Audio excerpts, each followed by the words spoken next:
to say the least. We'll talk more about that in a moment, but you always have a great sense of history when it comes to this sport, and I just want to ask you what it means to be back in Indianapolis again.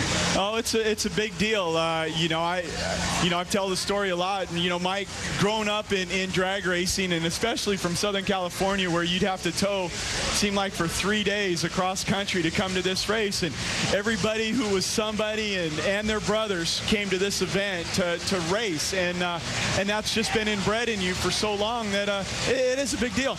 You still remember your first win here in 1995? Yes, I do. Yeah, and I remember how I did it too.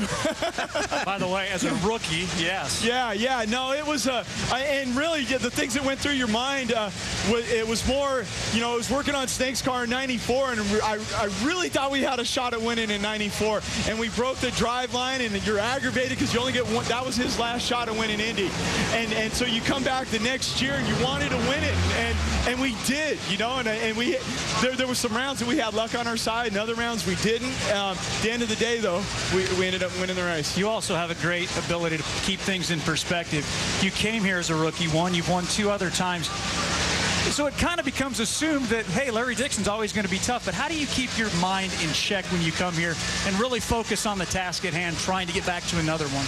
It's, there's a lot of excitement. You're here, you're talking about it and all that, but as soon as they pull the wires and they fire that car up, it's a piece of 1,000-foot track that you just got to try and do your deal. You just get in the track, try and cut a light, and get it down the track the best you can, and hopefully all those runs that you make during the weekend add up to another one. Yeah. Well, let's talk about this season. I mean, you and I as kids growing up, we always dreamt about driving race cars, but did you ever dream that you would go to 9 finals in one season and win all 9 of them? No, and still have part of the season left still too. It's great, but it would be great if we had the old point format. I'd be feeling a lot better. But then we had a 4-race lead coming in, and now you only got a 1.5 round lead, and we don't even have that right now. So you got to go out there and do your thing. And Alan Johnson, Jason McCullough, we got Shake Khaled's in the house this week. So it means a lot, and we need to just keep going. That run last night that we did was clutch performance by the team for sure. Larry Dixon with 2 wins in the last decade. The man who's had 8 in the last decade is Tony Schumaker, and he's a big story. We can't forget about him. Let's catch up with him. And nobody forgets about him. Oh, no. Yeah. Larry Dixon says nobody forgets about you. He tied with Big Daddy Don Garlits for the most nitro wins here in the U.S. Nationals. Is it hard to stay hungry when you consider all the success you and your team have had? Oh, I don't think it's hard to stay hungry at all. I feel I'm driving as good as I've ever driven, which means I'm as hungry as I've ever been. I think, Alan Johnson and the whole team leaving a few years back made me even hungry. As much as I loved working there, it gave me this ultimate goal to go out and accomplish something that I probably never had to dig that deep in my life. And I know that Mike Green, I know that Neil, and the whole Army team, these guys are as hungry as they've ever been.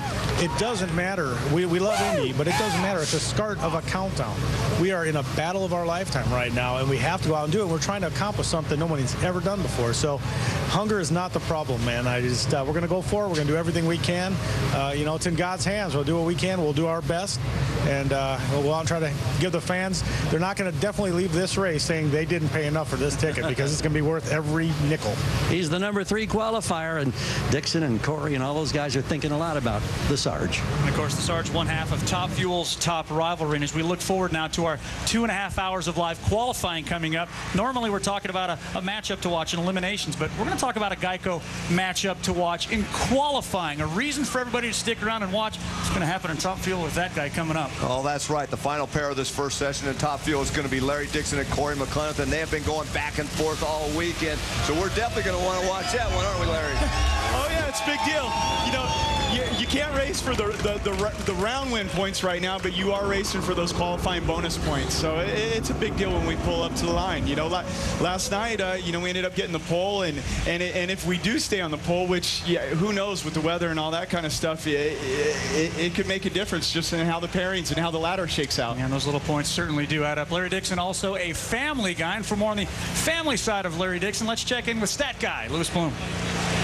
Thanks, guys. Let's talk about Larry Dixon's favorite driver, his dad, Larry Sr., who first raced here in 1967 in the Smirnoff Top Fuel Dragster. His best races are 1978 and 79. He lost in the semifinals in a 32-car field in 78 to Big Daddy, 79 to Kelly Brown. My favorite part about the 79 race, that was my first big go, and I've been coming ever since. I love this race.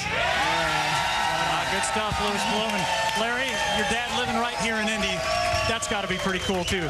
Oh, yeah, it is a big deal. I mean, we drive by this racetrack almost every day to go to our race shop. But, you know, but when the Nationals are in town, man, everything changes. You know, all those memories come back from when you were a kid. And, I mean, it's just, yeah, and it's funny because, like, I was thinking about, like, Jay Coughlin was the little guy. And we all used to go out, and they had this arcade set up down at the end of the pit, and we all used to go there and hang out with John and Troy and his older brothers, and we just had a good time. Another good friend was the Bookers. You know, Jim Booker. He used to race the Chevy Top Fuel cars. So we just had a lot of fun. Everybody from all, you know, sections of the country, we're here for this race, and it was this race is why. Larry Dixon for Alan Alvey. How about it, guys? Thank you. Guess what, Mike Dunn? What? We got to kick you to the curb. Why don't Larry, you guys right. head off? We got live on the other show. 2.5 hours. I gotta leave. Next, but we're not done yet on NHRA Race Day. Got a car to warm get on up. out of here. We got Pro Stock motorcycles already starting to show themselves underneath the tower. It's going to be great. It's the Mac Tools U.S. Nationals with more NHRA Race Day presented by Lucas Oil coming up before live qualifying next.